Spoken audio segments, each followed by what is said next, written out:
yeah. First live stream of 2023. Your boy Viper, the man about tech, is on the scene for the first Friday night Vipe of the new year. So, before we get started with everything, if you all are paying attention, you will notice that this live stream is starting at half an hour earlier than what it normally starts. Guess what? This is the new normal. Okay. This is the new normal. So, starting tonight and moving forward, the live stream will start every Friday night at 7 p.m. Eastern Standard Time, 6 o'clock Central. So, this is not a fluke. I am starting earlier, and that is what we're going to do moving out. So, if you schedule your Friday night around my live streams, for those of y'all who do, I know some of you may or may not, I don't know. But if you do, just understand that this is the new start time moving forward. This is not a one-time thing. This is the way it's going to be for the rest of 2023 and moving forward, unless I change the plan. But this is it.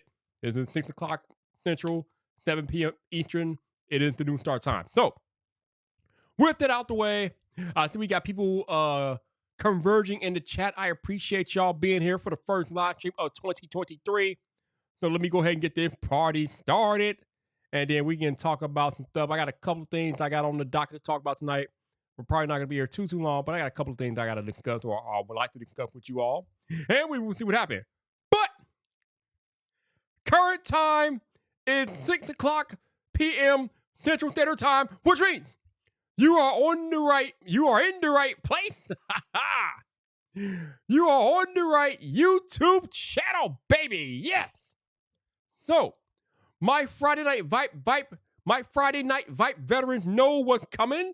But for those of y'all who are not familiar with the proceedings around here, or for those of y'all who somehow catch the replay, the next part of the live stream, you're going to want to listen to this part very carefully, because this is the part where I'm going to need you to turn your volume down.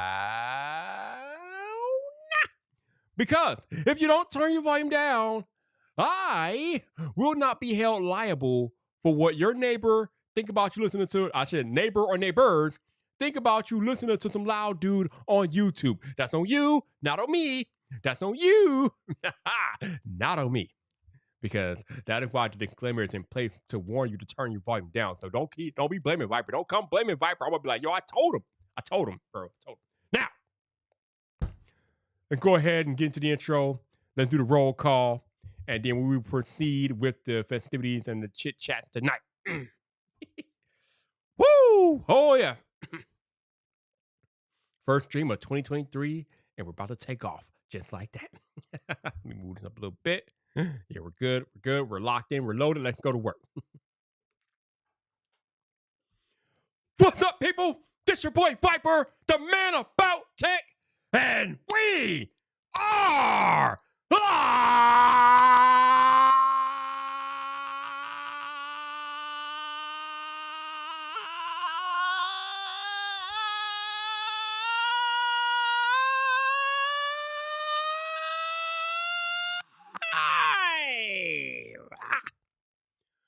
welcome to Friday Night Fight, baby! Woo!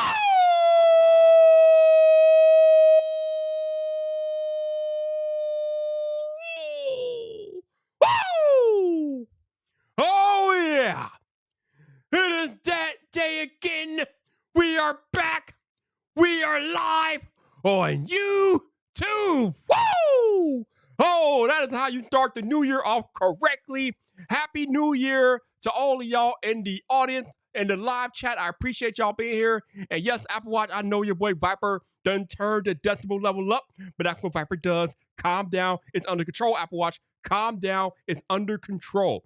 But before I get started with tonight's festivities, let me see who I got in the chat tonight. First on the list is Pat Tech. What's up, bro? How you doing? Good to see you. We got the Tech God up in here. What's up, Tech God? How you doing, man? What's going on with you? My homie Joseph Ockbrood is here. What's up, Joseph? How you doing, baby? How you doing? We got Alex Jackson out there too. What's up, Alex? How you doing, man? Good to see you. We got the exquisite one, Spiritual Bliss. Hey, Miss Bliss, how you doing? Good to see you. What's going on with you? We got my man, the Norwegian sensation, Elvin Hayes here. What's up, bro? 1 a.m. Norwegian time. I appreciate you staying up late, man. Thank you, man. So hopefully, you could attend a few more of these streams if you're up that late, because we're starting earlier from now on. So hopefully that'll be a little bit better for you. We got Cool Gamer in the cut. What's up, Cool Gamer? How you doing? Good to see you. We got Jonathan Rash. What's up, Jonathan? How you doing, man? Good to see you, my dude. James Apple is here. What's up, James? How you doing, baby? What's going on? What's going on? We got my man from Sweden, Dennis Carlson. What's up, Dennis? How you doing, man? Good to see you out here. And Wisdom Empire is here as well. What's up, Wisdom? How you doing? We got the homie Zach Talk Tech in the cut. What's up, Zach? How you doing, baby? How you doing? We got my man Tech for Your Needs is in the building. What's up, bro? How you been, man? What's going on with you? What's going on with you? Also, we got Majida Art in the building. Hey, Majida, Happy New Year to you too. What is going on? What is going on? I appreciate y'all being here. So thank you guys for showing up every Friday night. Appreciate y'all rocking with your boy Viper. Also, shout out to my Lurk Squad. There are apparently 25 of y'all watching, and a lot of y'all I did not call out. So you're watching on a device that you can't comment on, or you don't want people to know that you rock with Viper. I thought we'd be past that by now, but it's okay. I appreciate y'all lurking and being here. So thank you for my lurkers out there who won't or can't announce themselves. I see y'all out there. I see you, baby. I see you. So, I don't know if we're going to be here long tonight, but first thing we need to talk about is this video that the homie Marquez Brownlee did, I think just yesterday, talking about an issue with the iPhone and the camera system, which is ironic because if you remember, on this very channel, not even a week ago, I think, we did a live reaction to Marquez's smartphone awards. And in those very smartphone awards, he gave the best camera system of 2022 to the iPhone 14 Pro Max. So obviously he covered all this in the video that he did yesterday, but it is interesting that he just gave the best camera system of the year in his own opinion to the iPhone 14 Pro line, but then he made a video yesterday talking about the issues that are plaguing the iPhone camera system. So let's get into it. But first, before we get into that, we got my head of security, El Jefe Review. What's up, Jeff? How you doing, baby? What's going on? So, before we get into the video, and for full disclosure, I did reach out and invite one Marquez Brownlee on the live stream tonight, but unfortunately, he is busy and he could not make it. But he did tell me why he made the video yesterday. So let me read that real quick when he told me in the DM why he made the video. He said he made the video because that he was inspired by a bunch of different revelations that he had after he did the blind smartphone camera test. And that was definitely one of the highlights of him making that video about the iPhone camera system because, as you guys know, when he does the blind smartphone camera test, the iPhones never get far. They never win. And it just goes to show you, if we all talk about if we always talk about how the iPhones have one of the best camera systems out there, how come they never do well in these blind smartphone camera tests? So that's what Marquez's basis and foundation was for making the video yesterday. So the general gist of the video is that the iPhone has an issue with the post-processing and the way that it handles the picture. So when you are taking a picture with your iPhone, right, you usually can look at your iPhone and see what the iPhone is looking at in front of you, right? But very rarely, when you take the picture that you're looking at, that is very rarely the result that you get once the iPhone finishes its post-processing after you take the photo. So why is that? Why does the iPhone the photos look a little bit different from what you're seeing in the viewfinder before you hit the shutter button? And obviously, there's a lot of computational photography out there. Now, what Marquez highlighted as it relates to the iPhone 14 Pro series is that this year, Apple upgraded the image sensors on the camera. I think it's like 50 megapixels or 48 megapixels on the iPhone this year. It's either 48 or 50, I don't know. But since the iPhone updated the sensor, but Apple may or may not have adjusted the software for the image upgrade, that's why some of the pictures might not look that good, because for the longest time, Apple have been dealing with 12 megapixel sensors, but they updated it this year to 48 megapixels, but they didn't account for that in the software, which is why some of the pictures that you take with iPhone, Trenton would like to say, might have you looking might have you looking like a lot orange or something, or depending on what type of a background you have, the picture might be blown out or washed out because of that software that Apple has on the back end, not accounting for the improvement in the actual image sensor itself. But as he correctly highlighted in the video, the iPhone has not won a blind camera test like ever. So for whatever reason, the iPhone cameras never advanced far in any of these tests, even before they updated the image sensor this year on the 14 Pro series. So why is it that the iPhone has never made it far in the blind smartphone camera test up until this point? Some of it he correctly highlighted have to do with the way that images are looked at and processed, especially as relates to human beings and skin tone. For whatever reason, most cameras, I think, are more adjusted and more programmed and suited to better capture lighter skin tones. If you have a darker skin tone like Marquez or like your boy Viper, you might not get the best picture or the best image quality out of the cameras, that whether that be iPhone, Samsung, or whatever. Now, Google has taken this into account for the last couple of years, and they've been working on real tone. And for those of y'all who are not familiar with what real tone is, Google has gone out of their way to account for the different skin tones that people have, especially including darker skin tones. And they have worked this into their processing algorithms to account for the darker skin tone, which is why if you take a picture with a Google device over the past year or two, if you are of the darker skin complexion, the image produced probably looks a lot better than what it would on an iPhone or a Samsung, because Google they've been doing that work with real tone. But the iPhone doesn't have this yet. And the example that Marquez used in the video was a picture of him like being lit from a side or whatever with his face in the iPhone. There was a light on the side that kind of lit his face. And when they took that same picture with both the iPhone and the Pixel, you were able to see a shadow in the image with the Pixel, but the iPhone completely blew out the shadow. You could not see the shadow in the picture of him with the light highlighting his face. You could not see the shadow with the iPhone picture. So there's definitely something to be said about Apple probably needing to better account for darker skin tones in their picture with the iPhone. And let me before I keep going here, let me go back and check out the chat here. Annette, what's up? Miss Annette Porta-Latine. Hey, Annette, how you doing? Good to see you. Joseph says they don't do well on the camera test because people gravitate towards overly bright and high contrast photos. Yeah, yep, there's definitely an element of that. You know, a lot of people, they do go for the brighter photos.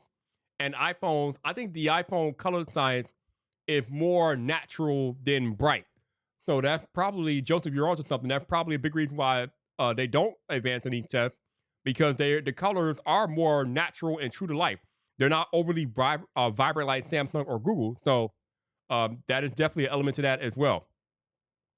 M. Lazada says, I love my iPhone. I'm pretty sure you're not the only one, man. There's a lot of people here that love iPhone. Listen, the iPhone doesn't take bad pictures, okay? It's still one of the best camera systems out there.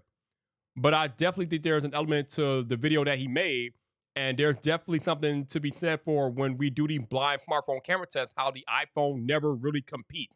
It's always getting beat in the first round or never really go far in the test. Just because of the way that other manufacturers, the things that they emphasize and highlight that Apple does not do. It doesn't mean that the iPhone camera system is bad. It just means that Apple prioritizes different things with the images.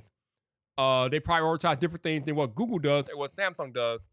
And maybe it's time for Apple to rethink about how they prioritize certain things in their images if they want to compete with the rest of the phone. Now, that doesn't really take into account video, because iPhone still has the best video quality out of any phone on planet Earth.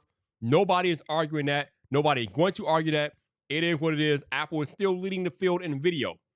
But when it comes to still photography and things like that, I think the iPhone does have a little bit of work to do to try to catch the rest of these Android manufacturers that are rapidly advancing their still photography offerings each and every year. So I just thought that video was that I thought that video from Marquez was pretty interesting and and telling about what's missing on iPhone and what Apple might have to work on in the future if they want to produce better imaging for all of us. So it is what it is. Joseph says the real answer is that there is no best camera system. Different phones work better in different situations. People don't want to hear that because they don't want nuance. They want an easy answer. What, you mean people want to play the game on easy mode, Joseph? No, never, never. But you're absolutely right. I even said it earlier, I think, on Twitter today and in my Coffee Talk space. No matter what phone you buy today, you are getting a quality camera system, okay? Whether you buy Google or Samsung or iPhone, or whether you're out there buying Vivos and Oppos or whatever, you are going to get a very solid camera system. All of these phones are very good in the camera department. Even OnePlus is decent enough these days. I mean, they're not beating nobody's door down, but even OnePlus has a decent camera system now that you can utilize. So you're not really going to go wrong with whatever phone that you pick. So I thought that video was interesting from Marquez. If you have not watched it, definitely go watch it. It's the one that he released last night about the iPhones. What's wrong with iPhone camera? Definitely check it out. Definitely insightful video from Marquez. And like I said on Twitter, the thing about Marquez that I love is that we always praise him for his production quality in his videos. And rightfully so. The dude is shooting in like 8K, using red cameras. He has the buttery B-roll and all that stuff. And all that stuff is fine. But what Marquez doesn't get enough credit for, in my opinion, and what I've told him to his face, is that he is one of the best teachers of technology on YouTube. And what I mean by that is the way that he takes complex tech nuance and breaks it down for people that aren't into tech, that are not that tech savvy.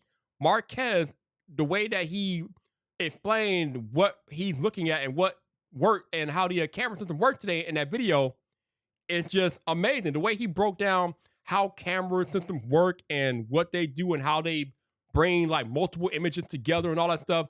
He basically taught camera 101 in that video as he's explaining what's going on with the iPhone camera system. So the way that he teaches technology to the non-tech initiated, it makes me smile. And that is what we should strive to be as tech reviewers. Because not everybody's going to be tech savvy. Not everybody's going to understand what a refresh rate means, or what 120 hertz means, or what 12 megapixels mean. Most people don't understand that stuff. So if you can find a way to break it down for them, like Marquez does, I think that's amazing. So I got to salute him for that. Renee Ritchie's out here. Hey, Renee, the vice president of Dream S'more Frap and address tech drama. He's done a lot of S'more Frap. Renee. It's no drama, Renee. I'm just talking about Marquez's video from yesterday and how I felt like it was well done. Actually, I was watching Renee's video earlier today about the stuff that he's using these days. That was an interesting video as well. Glad to see that Renee is finding some time with the Pixel devices, although only people that have not paid attention understand that this is not Renee's first rodeo with a Google Pixel phone. Like he said in the video, he buys Pixel phones practically every year.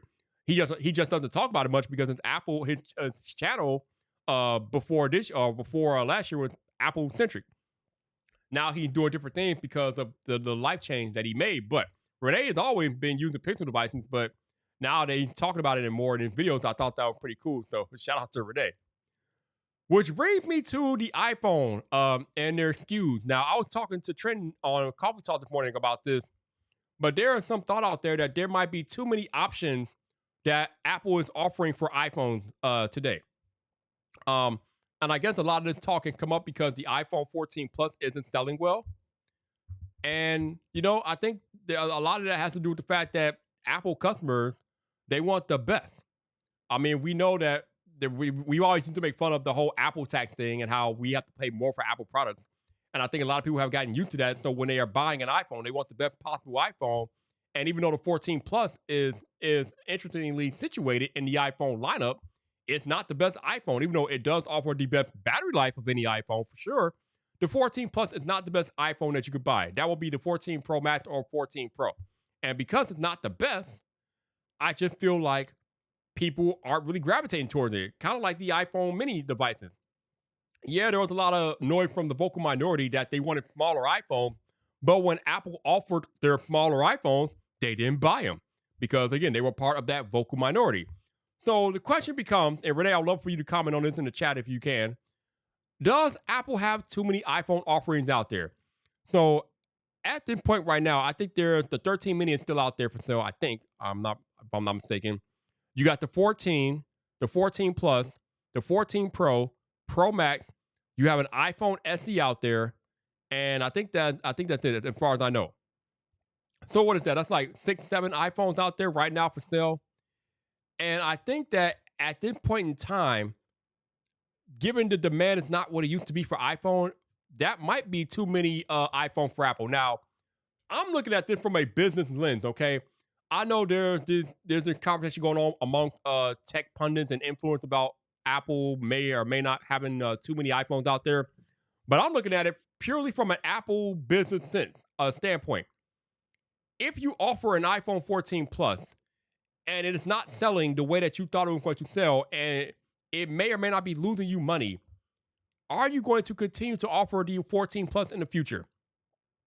Kind of like how they discontinued the mini line this year because the mini line wasn't making enough money for them, so they discontinued it. Even though, like I said, I think the 13 mini is still on sale, but there's no 14 mini because they discontinued the mini series per se.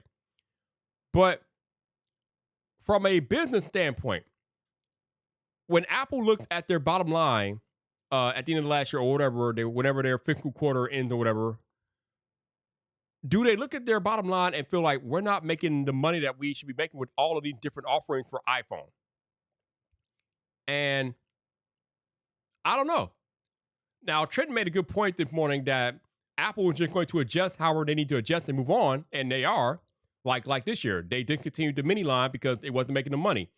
So if they feel like the 14 Plus is not making them the returns that they feel like it should be making, there won't be a 14 Plus next year. Now, they might give it 2 years, so there might be a 15 Plus, and then after that, if it's still not doing as well, then they'll do what they do with the mini, and they'll discontinue the 15 Plus. I don't know. But I look at it from a business lens. I'm looking at it from Apple's standpoint, what Tim Cook is looking at.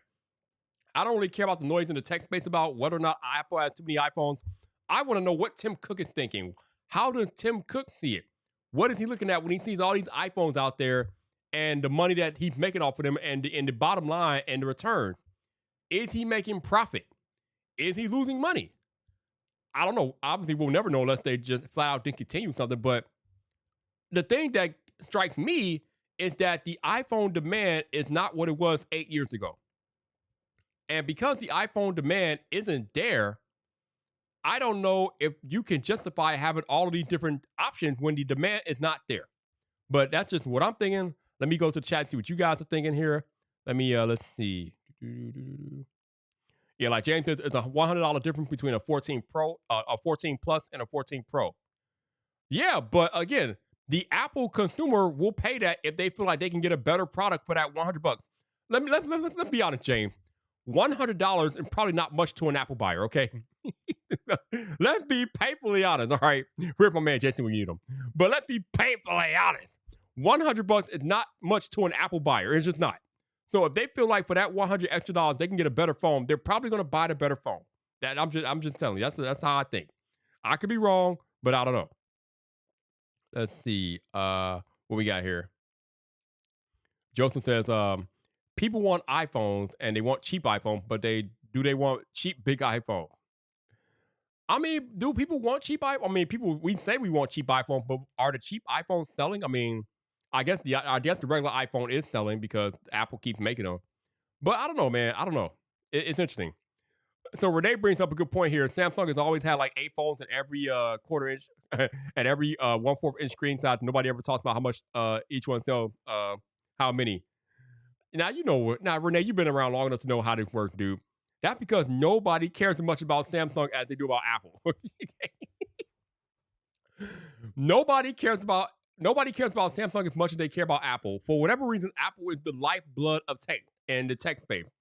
We all talk about Apple because Apple is what gets the clicks and what gets the get pages read, and Apple is what makes the revenue in the tech space. So that's why we always talk about Apple and what they're doing, because people just seem more interested and Apple and their things as opposed to Samsung and Android and what they're doing over there. But Samsung has always, in my opinion, had a throw everything at the kitchen sink and see what sticks, or throw everything at the wall and see what sticks type of mentality with it. Samsung is always trying to find like the next big thing. But here's what I said, and I said it this morning in Coffee Talk. Right now, Samsung has a lead in the global, in the foldable phone market. Samsung is the industry leader in foldables, but they need to figure out a way to lower that price. That price for foldables right now, it is too much. They are not going to maintain their lead in the foldable market if they cannot figure out how to lower that price for their fold. $1,800 for a foldable device is too much money, especially when you're compromising on other features of the phone. Like, why does the S22 Ultra have a better camera system than the most expensive Samsung device out there, the foldable? What are we talking about here? Like, it makes no sense. If I'm going to pay $1,800 for a Samsung device, I better be getting top of the line everything.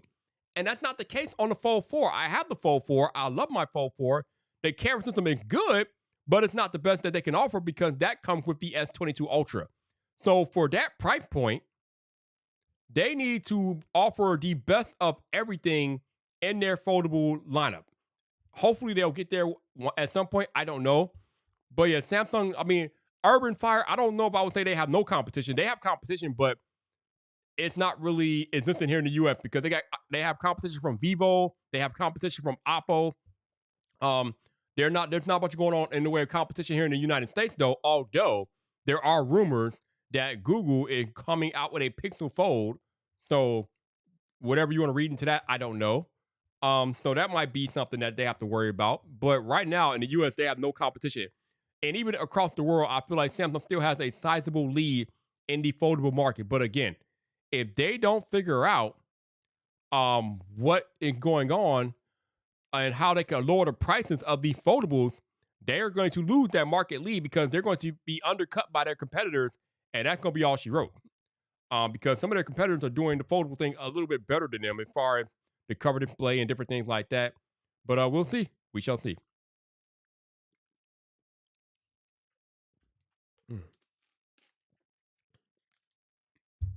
All right, let's me keep going here. Renee says, but Apple has done well as expected with less expensive phones, 5C, SE2, iPhone Mini. People want to give Apple more money. Did Apple really do well with the 5C though? Because I think the 5C was an abject failure for all accounts. I don't think it did that well for them. Maybe I'm wrong. You probably would know better than I would, but I remember the 5C not doing well for Apple. but the rest of those phones definitely have done Apple good for the most part. But the 5C, I don't think that was on the list. I don't think so. Let's see. Urban says iPhone is fashionable. I don't know if iPhone is as fashionable as it was, again, a decade ago. When not many people had an iPhone, it was more fashionable because you wanted to be in that exclusive crowd because not everybody had an iPhone. Today, 2023, everybody has an iPhone. Hell, the newborn, your granny has an iPhone, and your granny's friend has an iPhone. So I don't know.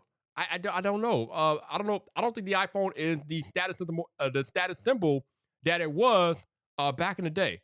So I don't know, man. I don't know. Oh, I misread that. My bad, Renee. You say you did say that they never have done well. Okay, I misread that. Yeah, the iPhone 5C was a failure for all intents and purposes. So that is what that is.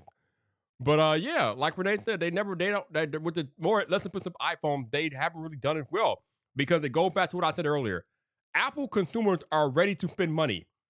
They will pay for the most expensive iPhone if they feel like it's the best offering out there. That's why the Pro models are probably their best-selling models because they are the best iPhones, and Apple customers want the best of the best. That's the way Apple has trained them, man. That's just what it is.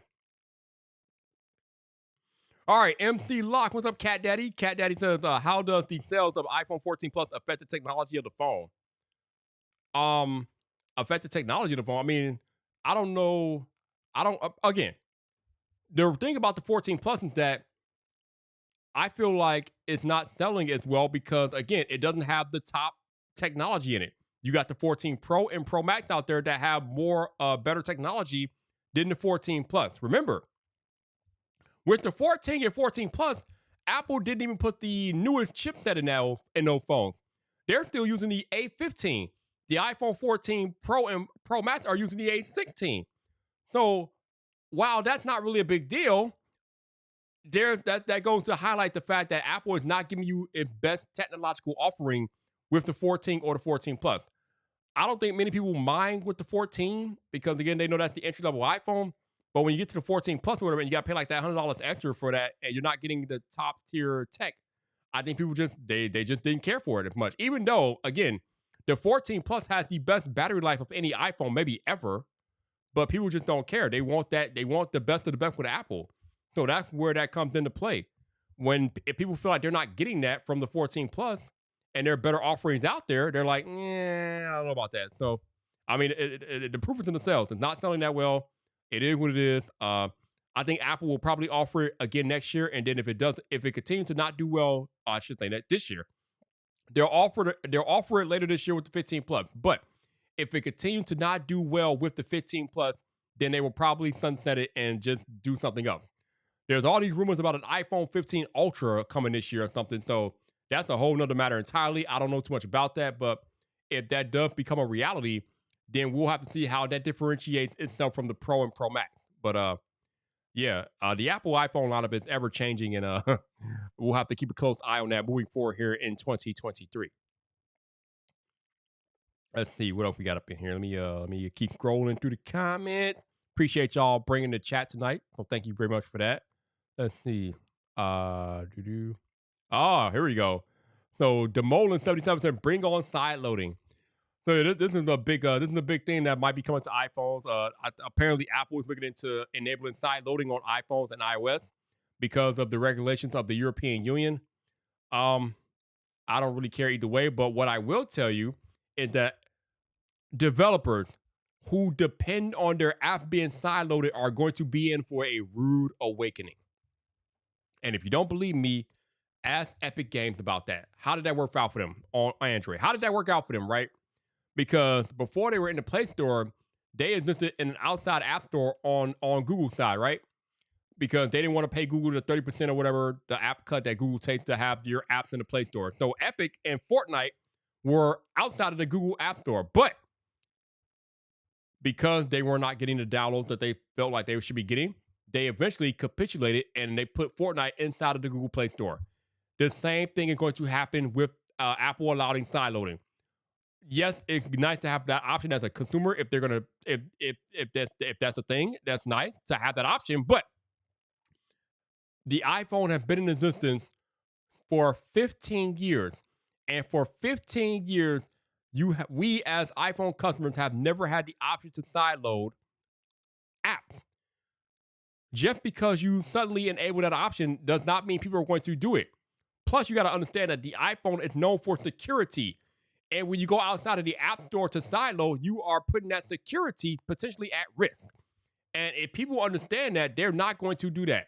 Number one, sideloading is not convenient, okay? It's just not convenient because when you have an app inside of the Apple App Store, you know that app has been vetted, it's been tested for security and everything else. And people just generally have more trust for apps that are inside the Play Store or the Apple App Store. You are not going to make a living if your app is going to be outside of the App Store or the Play Store. It's just not going to work for you. You better put that bad boy inside of the App Stores if you want to make a buck. Unless you're a big brand like Spotify or Netflix, then you can get away with that because you're already established. But sideloading is not going to help developers, and I really hope that a lot of these developers don't really depend on it to make a living because they're going to be sadly mistaken, and they're going to end up back inside the App Store because that is how you're going to make your money. You're not making money sideloading or having your app outside of the App Store. It's not going to work, especially on iOS. Apple users are not going to go into more complicated means to get your app. The whole point of iPhone is the slogan, it just works. I click on the App Store icon, I go in there, I find the app I want, I download it, I'm good. It just works does not apply to sideloading, okay? Sideloading just does not work, okay? It's not, it just works. It's, oh, wow, I got to go to some other area to download an app, and then, I don't know. It's just, no. It's not happening.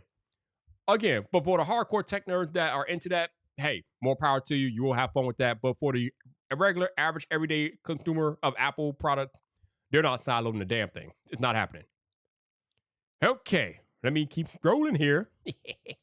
Woo, we got some nice conversation going on tonight. I appreciate y'all out here. We out here, bro. We out here. Let's see. Joseph says production problems and chip shortages means that companies need to be disciplined when they decide which products should be released. Though 14 plus parts can be used to make more pro devices. There you go. And we know Apple will definitely do that. Joseph says, Viper, what's the Fold 4 camera missing from the S22 Ultra?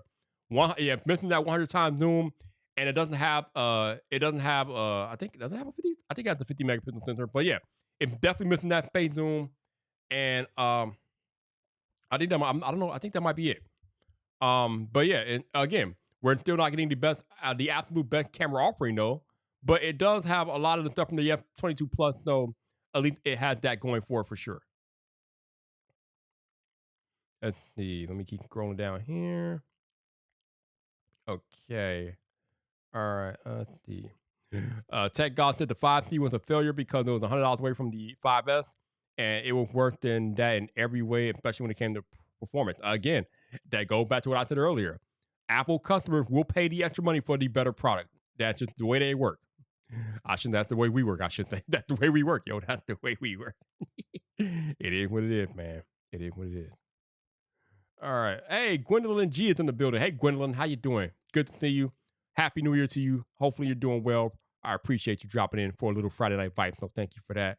Let's see. Let me keep going here. April's in the building. Hey, April, how you doing? Happy New Year to you. April says the iPhone is great, but the SOS feature has caused me trouble calling the police by accident when trying to reset. You know, I did that once. I had that happen to me once. I accidentally called 911. Once, and I quickly hung up the phone. And then when they tried to call me back, I didn't answer. Luckily, nothing happened from that. But yeah, that does happen. You got to be careful with that for sure. Can't be calling 911 out here, yo. You can't be doing that. All right, let's see. Let's see. Doodle says, I got side loading on the Galaxy and never use it. Bootloader and ROM nights are in their element. See, again, and he is a hardcore Android person. So you got a hardcore Android person telling you that they have access to side loading but don't use it. I mean, if that doesn't tell you what you need to know, I don't know what will.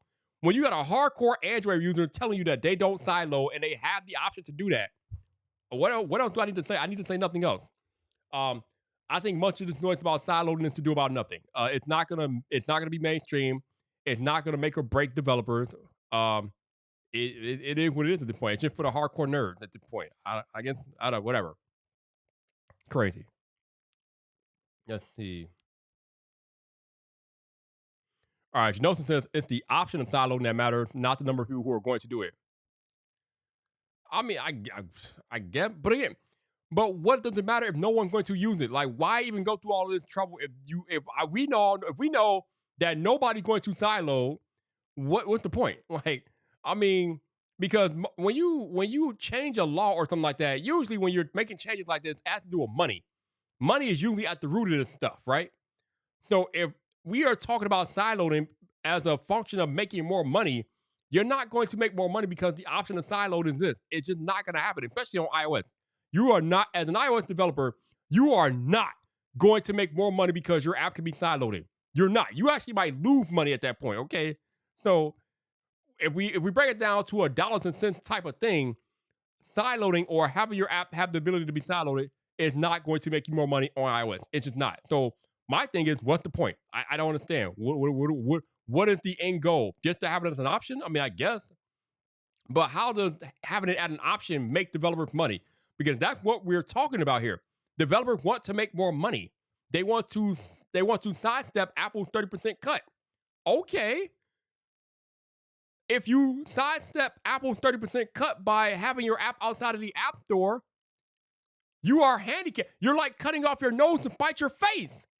You're not going to make more money not having your app in the App Store because an iOS user is not going to go outside of the App Store to download your app.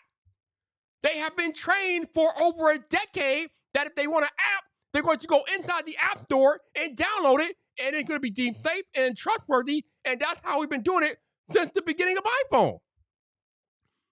A normal, everyday, non-nerd iOS user is not going to download an app.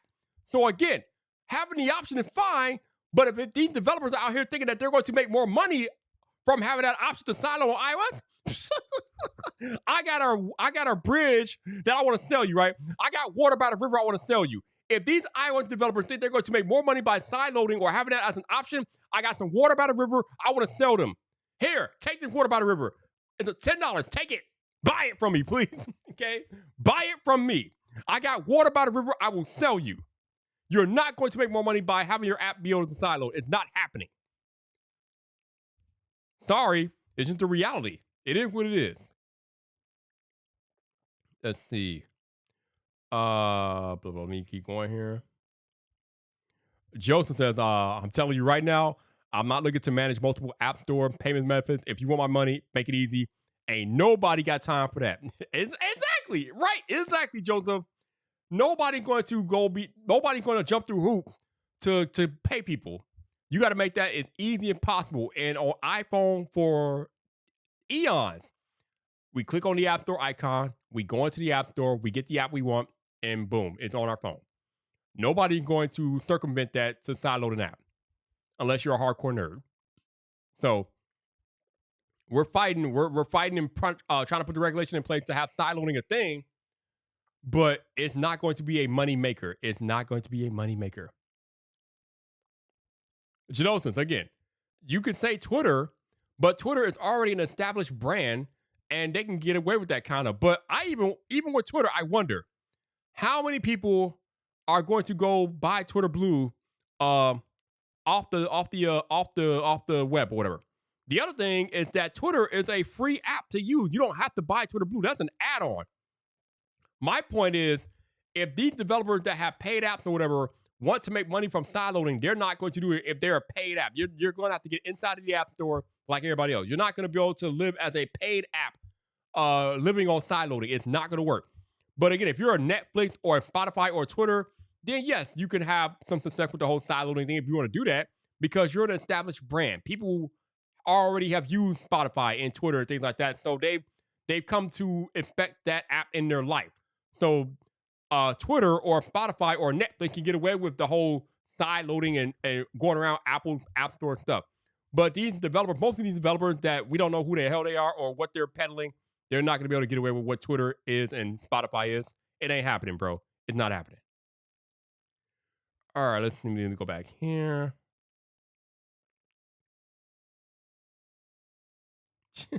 Crazy. All right, Colin says, one of the things about the closed system that they currently have is that they are able to control certain code libraries. Not sure that is a control they'll completely give up. I don't really understand what that means per se, but if you're talking about APIs and different things like that, they will still be in 100% control of all the APIs that relate to the App Store and different things like that. So I'm not really sure exactly what that comment means, but yeah. And the other thing about the whole sideloading thing is that if you really believe that Apple's going to have that on there and not have warnings in place like Google does on the Play Store about you going to sideload an app, you are crazy. Apple is going to make it uncomfortable AF to sideload if that's a thing. They're going to have warnings on top of warnings, warning their users that if you sideload this app, you do not have the protection and the security of the App Store, and that alone will scare enough people not to do it. Apple's going to throw warnings, all types of warnings up there. Don Coven, 20-month channel member. Wow. Don, I appreciate you, my dude. Thank you, sir. Thank you so much, man. 20-month channel member, man. Always appreciate you, Don. Thank you for supporting, bro. Woo! Vipers limo riding, jet flying. I appreciate you, man. I appreciate you. Thank you, sir. Thank you for that, man. Good to see you as always, my man. Good to see you. Let's see. All right, Colin says, I've downloaded a few apps on my Android phone. Needed to when I needed access to a U.S. app on a visit to the U.S. That the Play Store would not give me. But that's okay, that's cool. But that is such a niche case. Like, how often are you going to be in that situation? I'm guessing you're not going to be in that situation very often. So while it's nice for you to have that option, how often are you going to be in that situation? though? I don't see it, man. I don't see it. All right, Jonathan says, I currently sideload on iOS and Android. It's great to get rid of ads and get added features. If devs want the ad revenue, offer a premium subscription, which is ad free. There you go.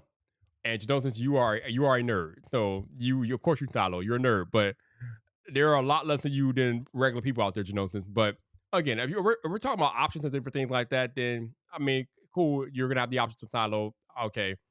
But as far as a business perspective, looking at it from a business perspective, I just don't think it's going to be the big business boom that a lot of developers think it's going to be, just because they have the ability to have their app sideloaded. It is not going to go how they think it's going to go. If they really believe that they can build their business off of being able to be sideloaded onto an iPhone, they're going to be in for a very, very rude awakening. It is not happening, bro. It's not happening. It's just not. It's just not. All right, let me keep going here. Let's see. All right, Prince says iOS users already complain about things that are good for them. Ain't no way they would care about sideloading. Oh, no, I mean, no, iOS users are not going to care at all. They're just not going to do it. They're not going to use it because again, the whole mantra of using an iPhone is it just works. Sideloading is not it just works. Sideloading is we got to do extra stuff to get apps. iOS users are not going to do that. They're just not. I'm telling you right now, they're not doing it. They're just not doing it. April says, I wish apps would be made more accessible. I want Pinch to Zoom to work in apps for banking and other important apps. Low vision community could really use that. Yeah, I think Apple is actually one of the best when it comes to accounting for accessibility. They have a bunch of accessibility settings in the settings app. So Apple is definitely on top of that. But yeah, definitely more developers could be more accessible friendly. That would be pretty cool. Definitely. Hopefully they do that for sure.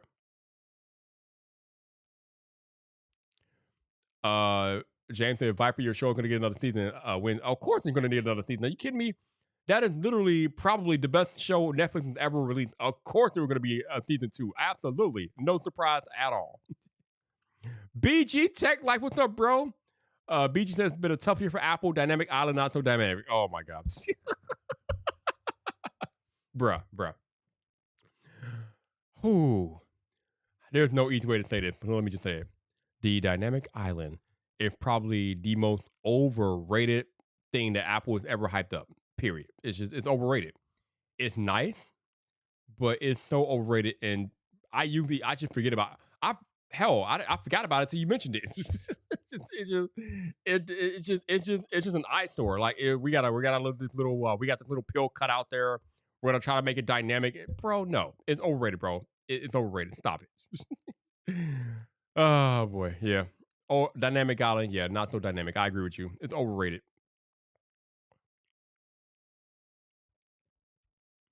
All right, let me keep going here. Let's see. All right, Jonathan says that everything you're saying about the business side of things I agree with. The Mac consumer won't give two F's about sideloading. I just care about the option to make it as easy to sideload as Android. Yeah. Oh no. Yeah. Again, for the people that are into that stuff, you're gonna have your day. You'll be able to sideload and do what you gotta do. But I'm just talking about from a business side. If developers like I've been saying all night, if developers think that the ability to sideload their app is going to help them make more money, they are fools. They are fools. It won't even work on Android.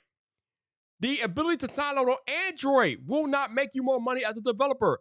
Ask Epic Games. They literally thought that with Fortnite, and it smacked them in the face when they had to end up going back inside the Play Store. Even on Android, sideloading does not mean more money as a developer. I'm sorry. Anytime you make your customer have to do extra work to access your service or your app, you are taking an L. You are taking an L, bro. It is an L. Let me repeat that for the people in the back and developers and business people. When you make your customers do more work, you're taking one of these. You are taking an L. You see that L? Take that L. Here you go. Take that L, bro. You're taking an L. Taking an L, bro. You are taking that L. Because the thing that you have to worry about as a business person is making it as easy for your customer as possible, not making it harder. You are taking an L, bro. You are taking an L. It's just the reality of customer service. It's literally what it is. All right. Oh, and I get back to the bottom? Oh, nice. Okay, cool. All right. Sweet. I caught up. I finally caught up with the chat. Yeah. Hold on, bro. Hold on, bro. Watch him out. Watch him out, James. Face ID is not overrated, okay? Face ID is one of the best things Apple has ever done, okay? I could just look at my phone and apps automatically open and stuff and things get paid for immediately. Are you kidding me? Face ID is like the GOAT. Stop it, okay? Face ID is one of the best things iPhone has ever got. Dynamic Island is trashed compared to Face ID, okay? Face ID is great.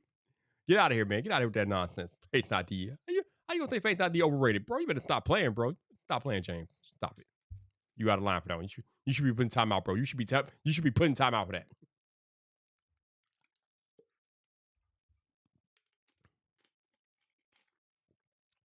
All right. Moving on. Got a couple more things to discuss, and I can let you guys have your Friday back.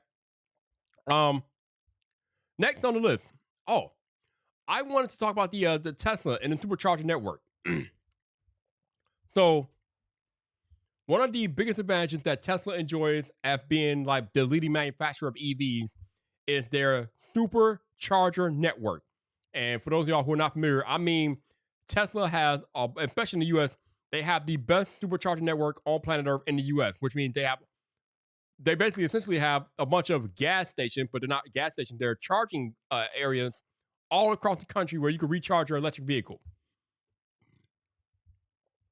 Tesla have more charging stations across the country than any other EV manufacturer, and it's not even close. Actually, I don't even think any other EV manufacturer has a charging network per se. I know there's Electrify America, but they're not owned by any manufacturer per se. They're owned by a group of companies or whatever. But nobody is messing with Tesla in terms of their supercharger network at all the stations that they have across the country where you can supercharge your car or charge your car up. So, because of this is the reason why Tesla will continue to outsell their competition, I believe, in EVs, because it's a lot like Apple in the ecosystem. The Tesla ecosystem is better than anything else out there as it relates to electric vehicles. And until somebody else tries to compete, they're not touching Tesla. But here's the thing, though. There's been some talk from Elon and other people that Tesla might open up their supercharger network to share with non-Tesla vehicles. So that's what I want to talk about, right? I want to talk about the possibility of non-Tesla owners being able to use the Tesla supercharger network. So I don't know how I feel about this number one, I don't know how I feel about this as a Tesla owner. I don't own a Tesla, or what I should say, or the better wording is, I don't know how, if I was a Tesla owner, I don't know how I will feel about this. But as a person who is considering buying a Tesla in the future, I don't know how I feel about this anyway either. So it's still a challenge because I don't know how I feel about it regardless. I don't know how I feel about this, yo. As a person that is considering buying a Tesla in the next maybe 6-7 years or whatever, do I really want my supercharger network opened up to non-Tesla vehicles? Ooh, I don't know, man. I mean, again, one of the things that makes brands differentiate themselves from other brands is exclusive features and things that you can do with that brand or that product or service that you cannot do with another product or service. Like, again, when you have an Apple product, you get access to the Apple ecosystem. So if you own multiple Apple devices, they work together seamlessly. Nobody else is touching Apple in that department. You own a Tesla, you have access to the best supercharger network on planet Earth. Nobody else has that. So if Tesla does open up their supercharger network to other non-Tesla owners, you lose what makes Tesla Tesla, in my opinion. I don't know if I agree with this. I understand it because for whatever reason, other companies have not caught up and they haven't figured out how to field or place charging networks out there like Tesla has. I don't know what's going on. I don't know why other companies haven't done it. But again, Tesla is so far ahead in that regard that nobody's touching them. That's the rain. That is literally the reason why I'm considering getting a Tesla in the next my next car purchase, wherever that be the next 6-7 years. I don't know, but I'm considering getting a Tesla because of that supercharger network. Now there are probably better EVs by themselves in a vacuum. There are probably better vehicles out there that are electric than Tesla, but none of them have that Tesla supercharger network. It is so critical when you have a feature that no other company has that sets you apart. I don't even know why we're even talking about this. Um, why would Elon potentially piss away the crown jewel, the one advantage that Tesla has, the supercharger network, and the advantage that they have over everybody else? And again, that supercharger network, it get people to buy Teslas. Maybe down the road, myself included. Um, Again, I'm thinking about getting a Tesla just because that supercharger network is unlike anything else out there for EV. So I don't know why Elon is considering opening it up. The one thing that I can probably say that might be playing into it, maybe he's thinking about doing the Microsoft business model where he'll make more money off of other EV because that'll definitely bring in more revenue. Um, so I think that's probably the biggest thing that he's thinking about. If he opens it up to non-Tesla owners, he's thinking about getting additional revenue. Which I mean, maybe. My question is, how much revenue will he be able to generate, right? Because you still have that, even if he opens it up to non-Tesla owners, you still have that perception out there that it's a Tesla supercharger and it can't charge. There's a lot of people that still might believe that it can't charge their car because their car is not a Tesla. So while he might make a little bit of additional money and revenue from opening it up, I don't know, at least in the early days, I don't know how much additional money he'll make just because of that perception will still be out there that it's a Tesla supercharger network. So why would I take a Ford EV to a Tesla supercharger? I don't know. It's interesting. No. Again, as a guy who's thinking about getting a Tesla in the next like 6 to 7 years, I'm not comfortable with the idea. Okay, I want to keep the Tesla supercharger network to themselves. Keep them only Tesla, all right? Keep them only Tesla, bro.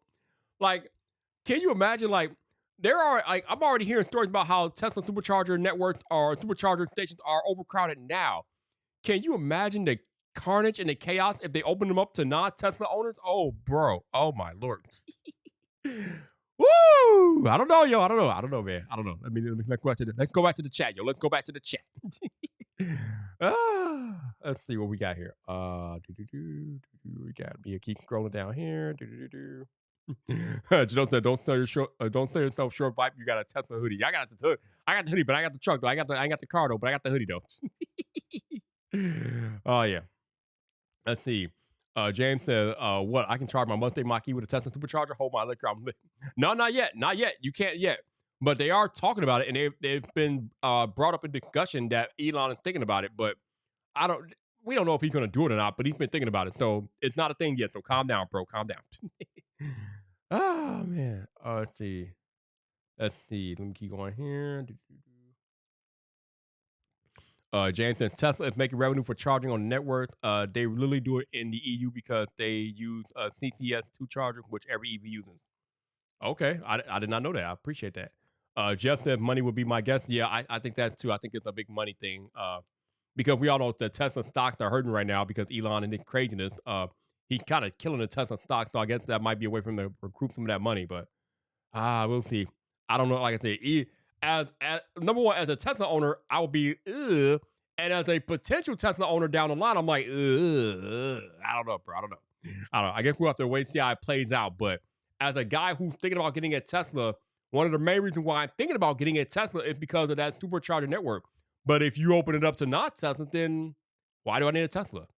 At that point, I don't need a Tesla. I can go get a Mustang or Iconic, whatever the hell they call that, Conde or whatever, or Rivian. Why do I need a Tesla at that moment if you're going to open up the charging network to non-Tesla? Why do I need a Tesla? You're taking away some of the magic that makes Tesla at that point, and I don't know if that's good for the brand, but I guess we'll find out. We shall find out.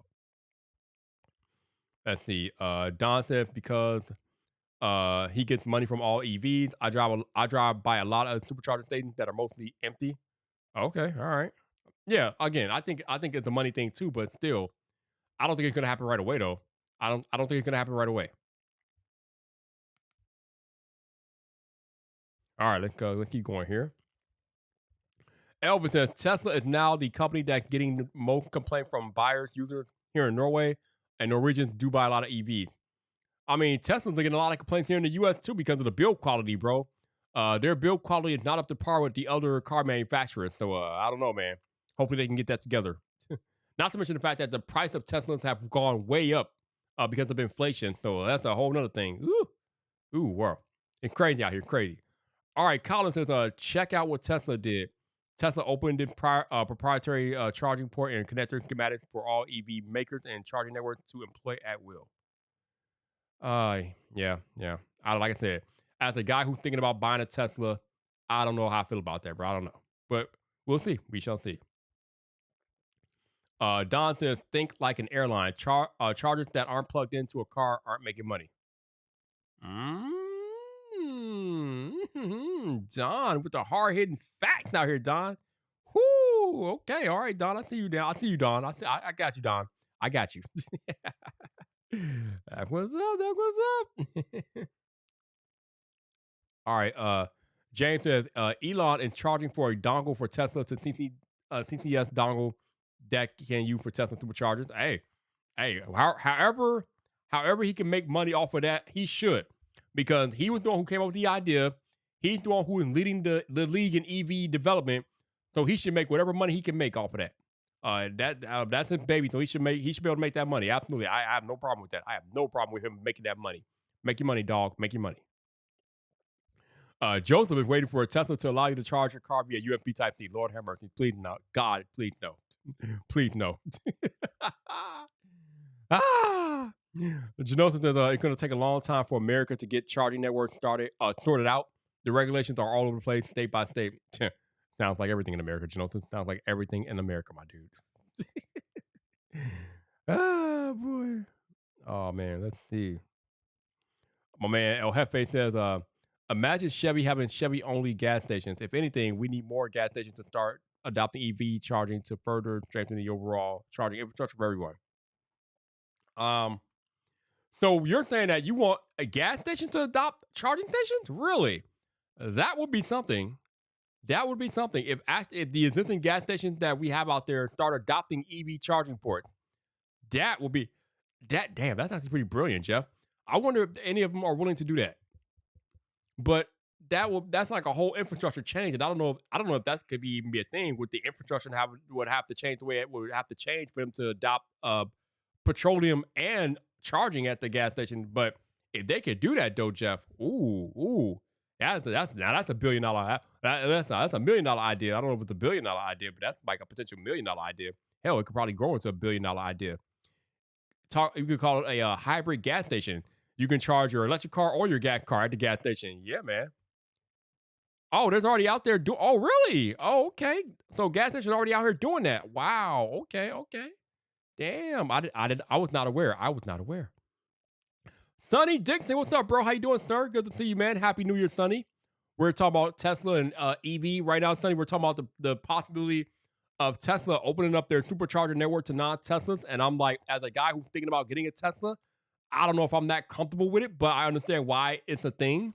Elon needs to make more money, and that's definitely a way to bring in more revenue by opening up the charging network to non-Teslas. But if I'm a Tesla owner or a potential Tesla owner, it just makes me not feel the best. Again, I get it from a business standpoint, but from a Tesla owner standpoint, that's a headache waiting to happen, bro. It's going to be a headache.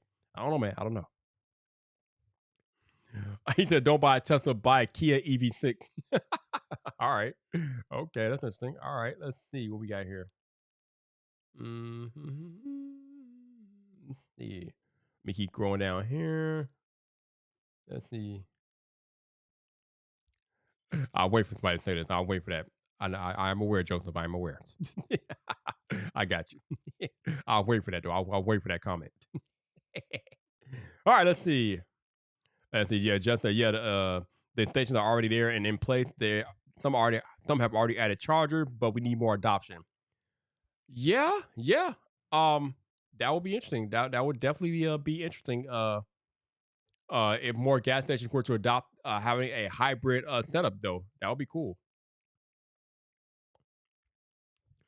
Don said they do up here. Superchargers are typically at malls, gas stations, and hotels. Oh yeah. Yeah, I've seen some of those at malls. I was also at a hotel last weekend, and yeah, they had superchargers. They had superchargers or chargers at the hotel too. So yeah, they're definitely starting to show up in more places, which is good. But again, if I'm a Tesla owner or a potential Tesla owner, I'm just shaking my head like, do I really want to be involved with this? But I guess it is what it is. It kind of pretty much out of their hands. But yeah, it's interesting, but it definitely probably needs to happen. So it's happening. So I guess we'll find out. We shall find out.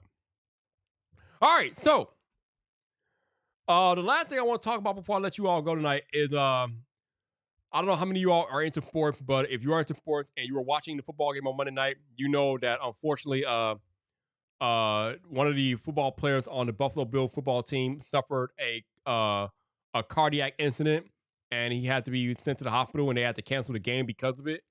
Uh, Fortunately, though, he is now making on his way to making a recovery. Today, they took the tube out of his mouth, and he was able to speak to his teammates. Damar Hamlin, not Hamilton, Hamlin. Damar Hamlin of the Buffalo Bills went into cardiac arrest on Monday night when he took a hit on the football field. So he's been in the hospital since Monday night, and I guess today he was finally able to talk to his teammates. They had him sedated, but he woke up.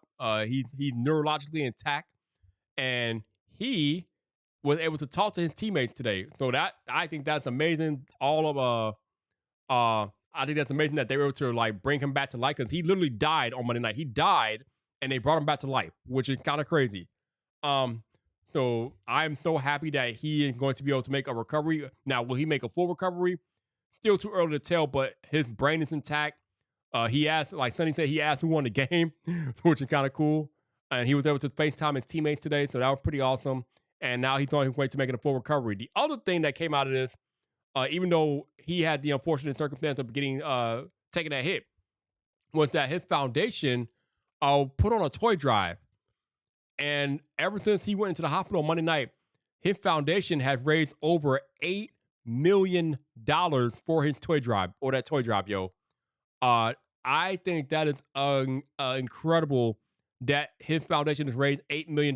Like, you know what? Sometimes when I'm on social media and I'm looking at different things and I see the way people talk and the way they react to things, it makes me scared for humanity. But then stuff like this happens where we all can come together because of one common cause and goal, and we all came together to raise $8 million for this man in this foundation, yo. So that gave me some hope for humanity, and it was a beautiful thing to see out there. The fact that his foundation raised that type of money, and it happened pretty quickly. I think by the end of Monday night, we had raised $4 million just by the end of Monday night alone. So kudos to all of you all who donated. I donated myself, and for any of you all in the chat who donated to this foundation, thank you so much for donating, man. That's a crazy situation that him and his team and his family are going through. But on the positive side, he is responsive. His eyes are open. He's talking now, so he is on his way to making a recovery. And I want to thank everybody who's been sending out their prayers and everything for that, because that's a tough situation, man. I'm not on the team or anything like that, but I'm a former athlete. So anytime anything like that happens to an athlete, it makes me feel the type of way, because I used to be an athlete, man. And I just, there's a special camaraderie and brotherhood and sisterhood when you are on a team of athletes. And even though I'm a former athlete, I still feel for my current athlete because I've been there. So when that happened, I was just like, damn. But I'm so happy that he's beginning to recover. So kudos to Damar. Hey, man, shout out to you. I hope you make a full recovery, my dude. And I'm glad that you are cognizant and whatnot. And I'm glad that the NFL called the game off and they didn't continue it, because they didn't need to continue that game on Monday night. They didn't need to do that. So I'm glad they called it off. Since I was a track athlete in college, in high school and college, I ran track. So again, I know about how athletes work and what happens with that. So yeah, it's gonna be interesting to see what happens with him moving forward. But that's I just wanted to talk about that real quick, because I thought that was obviously it was on all of our minds, man, and it's crazy. But other than that, what do you mean you thought I was in the NBA? I was never in the NBA. James, you're crazy. But other than that, man, I want to thank y'all for being here. Appreciate y'all being here for the first Friday Night Vibe of 2023.